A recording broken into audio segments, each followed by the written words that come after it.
G'day guys, and welcome back to the Best of the Rest podcast with Sticks and Freezer. What's going on, mate? Not much, mate. Just living the dream. Well, we are now. It's race week. Oh, I'm getting excited. Finally, race week. It's felt like a bloody long time. Hasn't it? It's really hasn't been that long, but it sort of has at the same time. But No, man, I'm sure the drivers and the teams are probably enjoying a bit of a rest, but we're not.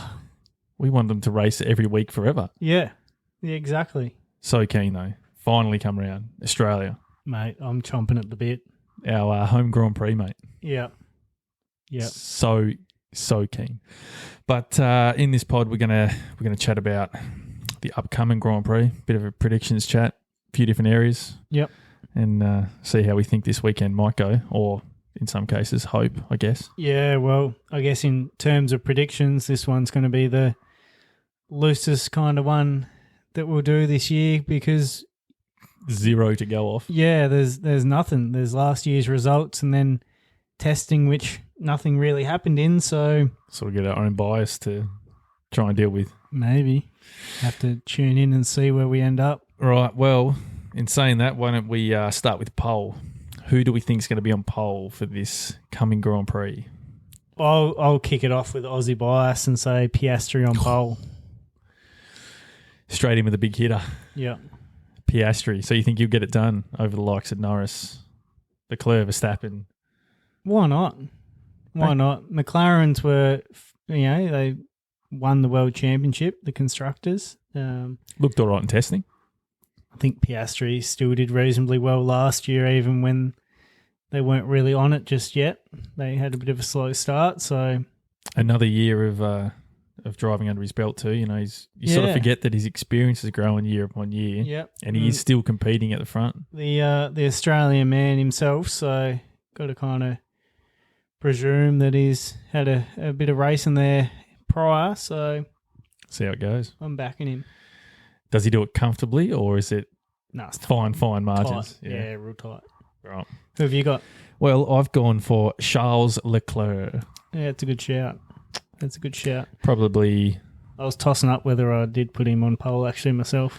he's probably the favourite for pole. He's great on a Saturday, but we'll see how it pans out. Very bloody good. All right, let's just jump into our podium predictions. Third, who have you got? I've got Charles Leclerc. Oh, right. Who have you got? Well, you're probably not going to love this, but I've got Piastri coming in third. Ooh. The head versus the heart battle there. Yeah, it is really, isn't it? I'd love to see him win it, but I do think, he's got a lot of people to contend with. Yeah, well, I think this Grand Prix in general could go, 7 different ways. Yeah, well, you wouldn't want to be putting your money on anyone and going, oh yeah, they're going to confidently win this race. No. Not happening. No. Second, Right. who have you got? I've gone Leclerc second. Okay. Starts on pole, finishes second. You're right, not backing him in. No. You? Second? Norris, Ooh. I can see where this is going. maybe. All right, first, Piastri. Piastri, pole, wins it from That's what from I've pole got. position. Yeah, I've got that. I'm backing in the Aussie boy. That little bit extra experience. The McLaren's being pretty hot. Hopefully, that he'll stick her on pole and stay there. There won't be any team orders, obviously, this close this early into the season.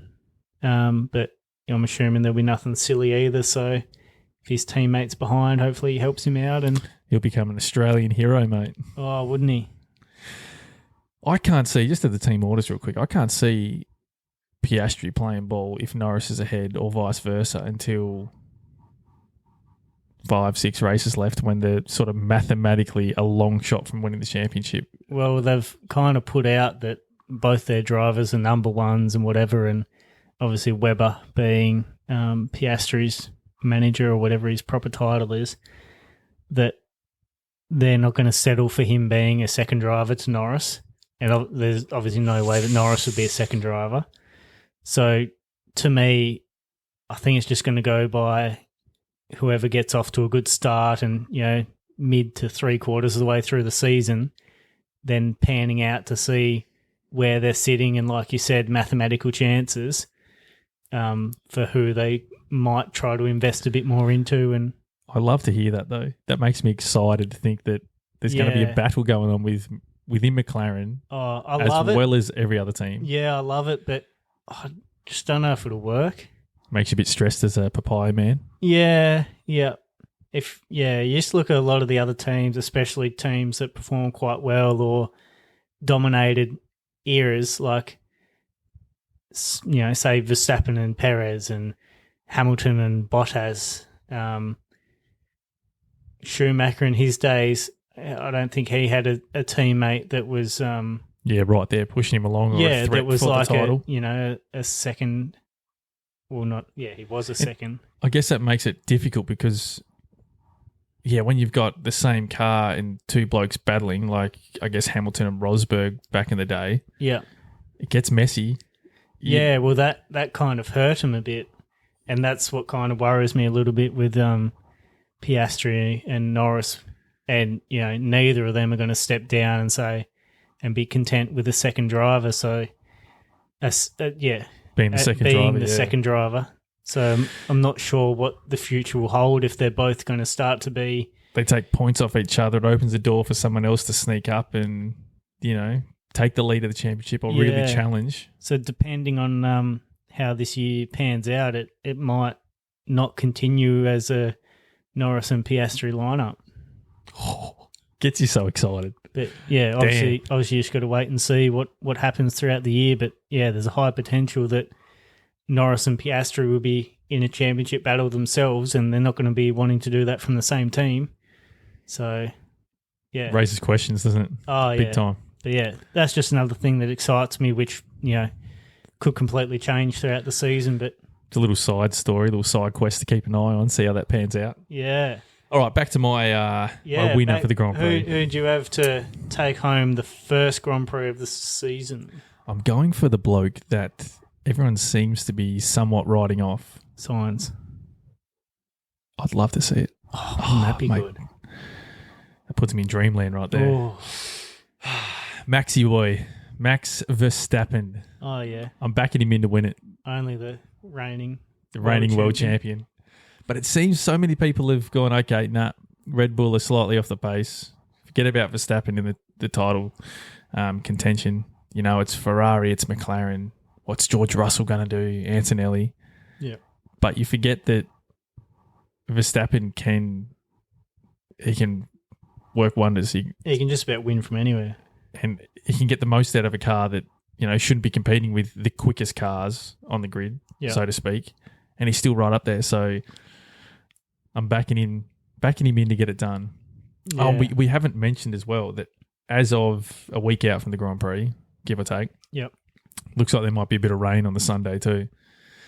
So that does play into Verstappen's favour. Yeah, it does. We just saw the race last year in Brazil, like far out. That was unreal. Yeah. God mode activate right there.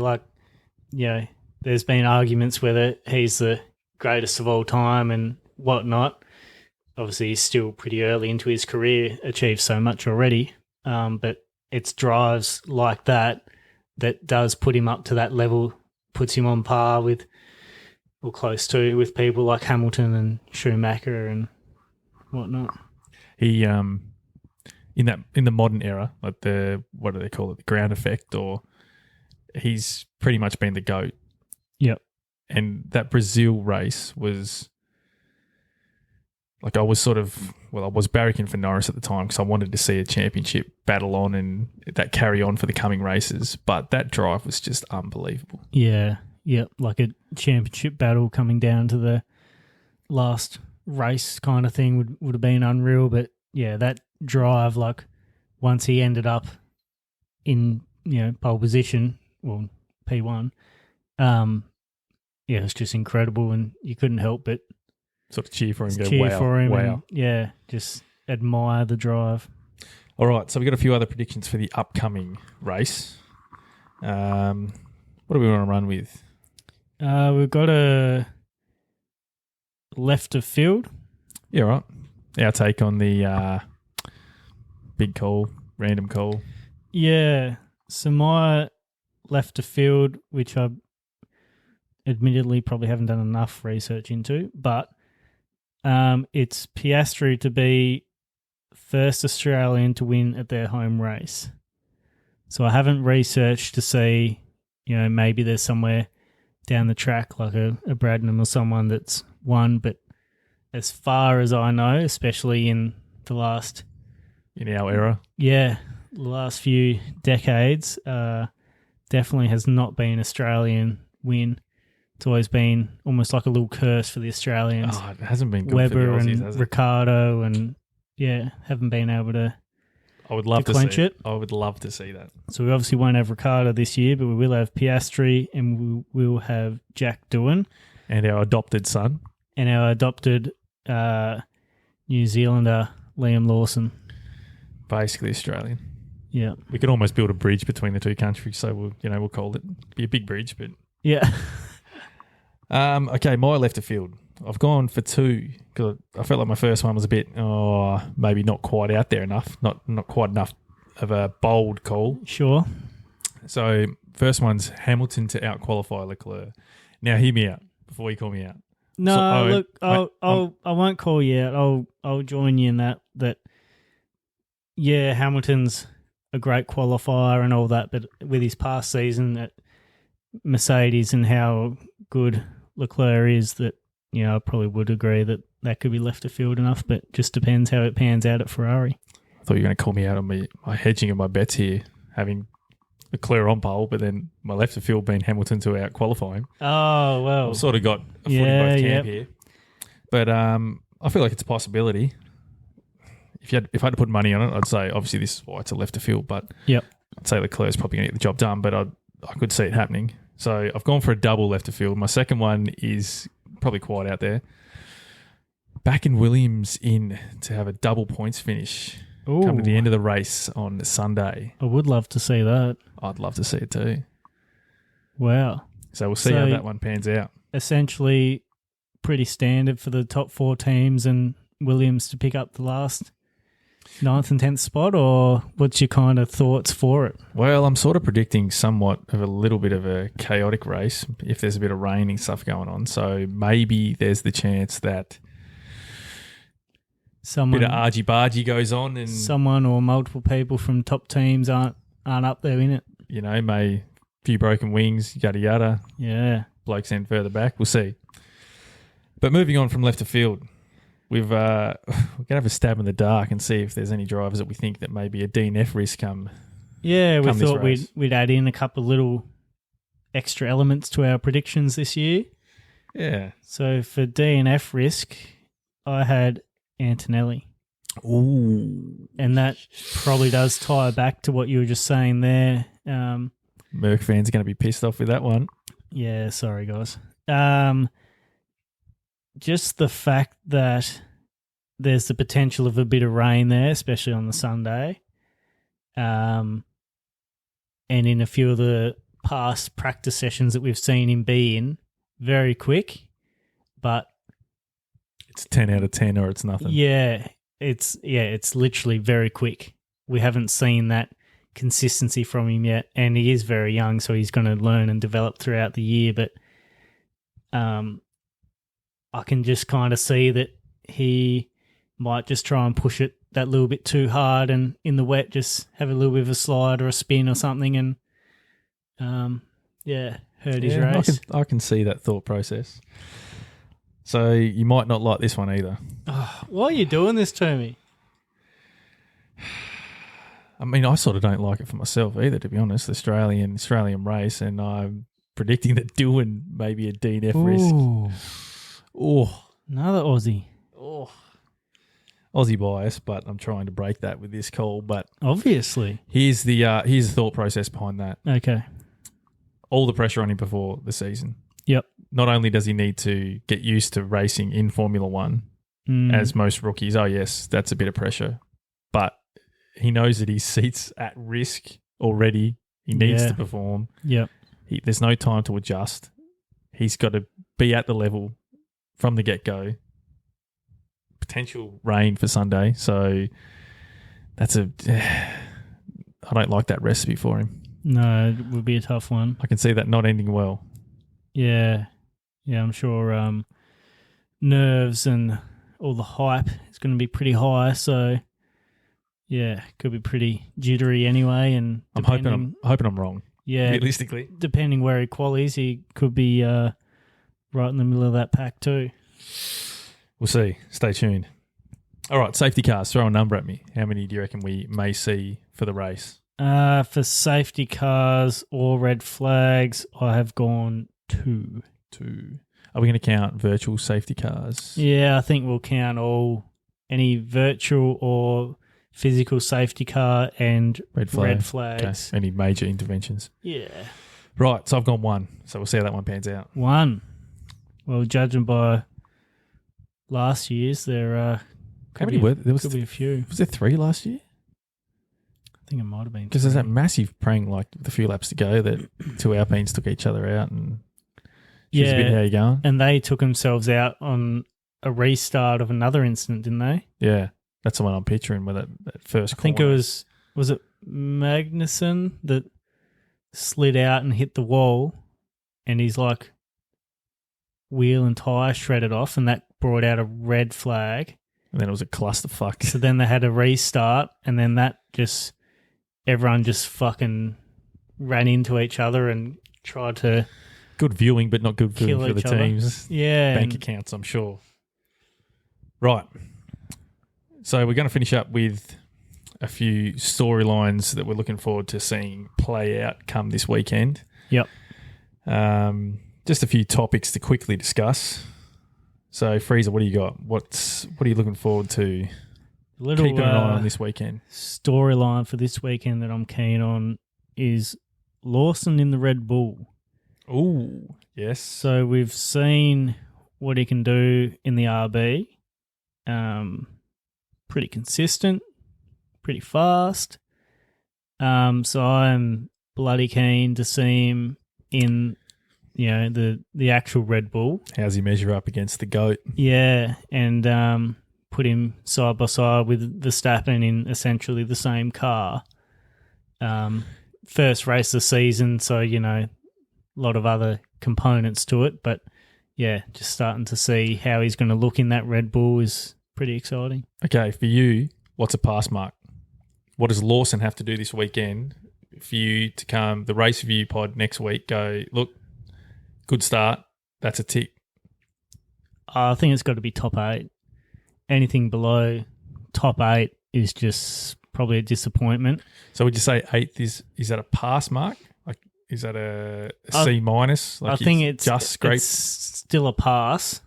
Yeah, like very low pass mark, like minimum requirement. Yep, you would say. Above 6th or above would be he's done a good job. Yep. All right, we'll stay tuned, see how that one pans out. So I've got 2 storylines that I'm keen to see play out this weekend. So first one, I'm looking forward to seeing Hamilton do a few competitive sessions. His first competitive sessions in Ferrari, in the red. That's just going to be iconic. Yep. I'd love to have been there for that. Oh, it'd be That's insane. Just going to be a mark in history. And the thing is, I think there's a lot of people that are keen to see it, but there's also a number of people that are probably not keen to see him at Ferrari.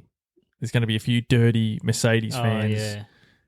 So there's that element that's also interesting. I'm not sure how the Tifosi have welcomed him either. Like, he's been welcomed by the team, but you see, I think it's been well received. Like, I'm not saying anything like that, but yeah, to actually see the track. and how to they actually react. see how much support he has, compared to like Charles, who's like literally their god. Like, it's a religion.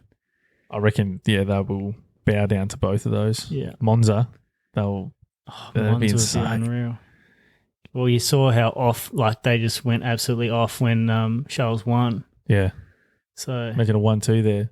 Oh, with because Hamilton is widely respected amongst the sport. So I think any team that he went to, that supporter base would probably, be loving him from the get-go. He's obviously going to take across a shitload of those, LH fans, the Lewis Hamilton fan club anyway, because they're probably more loyal to him and respectful of him rather than Mercedes. The team itself. And that's what I think I've found more, the more I've gotten into Formula One, is it's not quite like other sporting codes. Other sports in general where you support a team and then maybe there's, good players or whatever that you admire from that team, and if they move, then or you find somewhere else. I feel like Formula One, because it's only two people, you more follow the drivers than the teams. Yeah, I've definitely found that myself. I do like certain teams, but I found myself following drivers. Well, evidently this year I've sort of more of a Ferrari man last year. Yeah. And I've jumped on the Williams train this year because of Sainz. Yeah. Big fan of Sainz. So, it is interesting how that plays out. Yeah, isn't it? Yeah. Because say something like AFL footy is obviously pretty big down here. So, if you're supporting a football team, if someone was to change clubs, like a player, and you then change clubs because of that player, it'd almost be frowned upon. Doesn't happen. I've never heard of that happen ever. No. Like even when the big names of the sport have moved clubs. Yeah. You don't see anyone. They go, oh, shit, that's a big loss for us. Yeah. And then they find their second best player and then go, yep, that's my new favourite player. Like Lance Franklin, one of the biggest names in the AFL in the last 10, 20 years. Yeah. No, you didn't see anyone going from Hawthorn to Sydney supporters because he moved. No. Yeah, it is very interesting. Yeah, Formula One's almost the other way around. Yeah. I guess because you've only got 20 blokes, don't you? Well, yeah. I had a thought the other day. The first female that cracks into Formula One is going to be the biggest superstar going around. Yeah. I do hope that's pretty soon. And the F1 Academy is obviously growing quite large, so it's great to see that there's more support around that, and hopefully it's not too long before you start to see someone climbing through, because I'm not sure what the I don't know what you call it, kind of ladder, I guess, is from F1 Academy to F1. Like if they'd go from F1 Academy maybe to F2 and then F1. But yeah, I'm keen to start to see some females cracking into F2 and then pushing F1. That'd be unreal. And I guess with more teams entering Formula One, like 2026, which has been confirmed this week that 2026 there will be 11 teams on the grid. Yep. That's 2 extra seats. So I don't know how expansive you want the grid to be, because you don't want just a bunch of back markers. You want competitive teams. But if you did go 22, 24, 26 people on the grid, well, that's just more opportunity for the first female driver to get on the grid. Yeah, and they've got the rookies. They've got to do a certain amount of practice sessions. Yep. Maybe they should do their F1 Academy driver to do a practice session in an F1 car as well. It's a good idea. I'm sure that's probably something they're working on in the background. Because it'd be cool to see a gauge as well of like where they're actually at in a relevant car. Mm. And I guess the problem with that is you wouldn't want to put someone up too soon and then destroy their confidence because they're, seconds off the pace. And they're like, shit. Yeah. All right, to wrap this one up, the last storyline I'm looking forward to this weekend. Yep, your second one. Hit me. Bit of drama.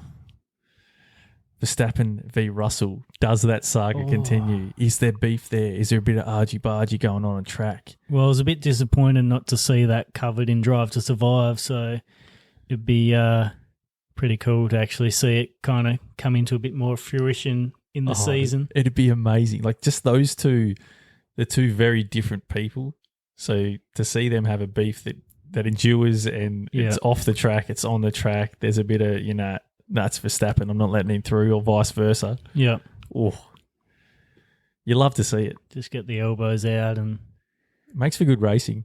Bash wheels and see what happens. Imagine a championship battle between those two. Oh. And then Norris as well, because he started to get the elbows out. Then Piastri just up the inside and says, "See you, boys. Yeah. Gotta go." Not waiting for the games. He's through. Right. So that's our predictions for this race. Super keen. Oh, mate. Cannot Got no wait. idea. That first practice session, like I'm never normally, like I'm not typically hyped for a practice session, but that first practice session is going to be sick.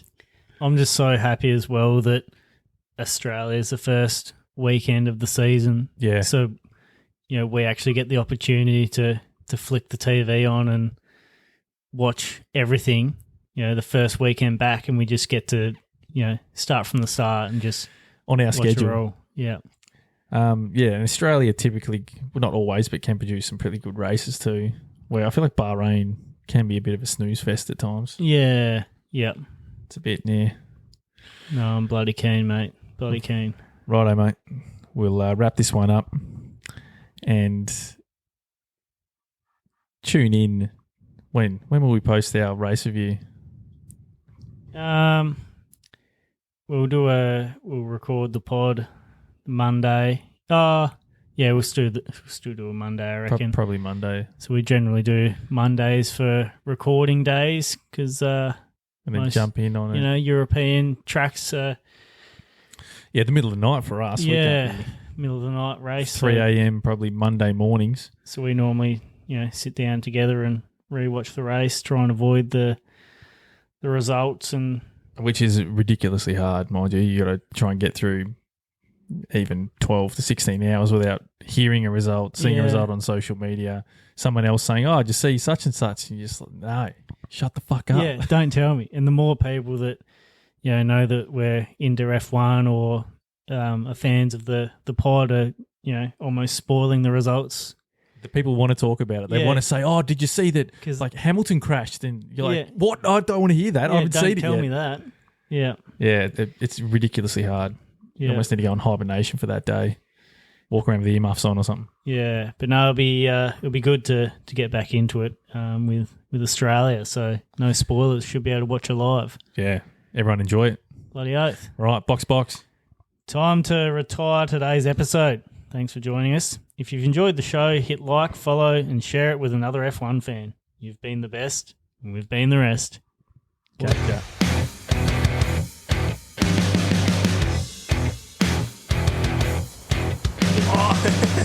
Look at this. This is not a dog. This is a piece of shit.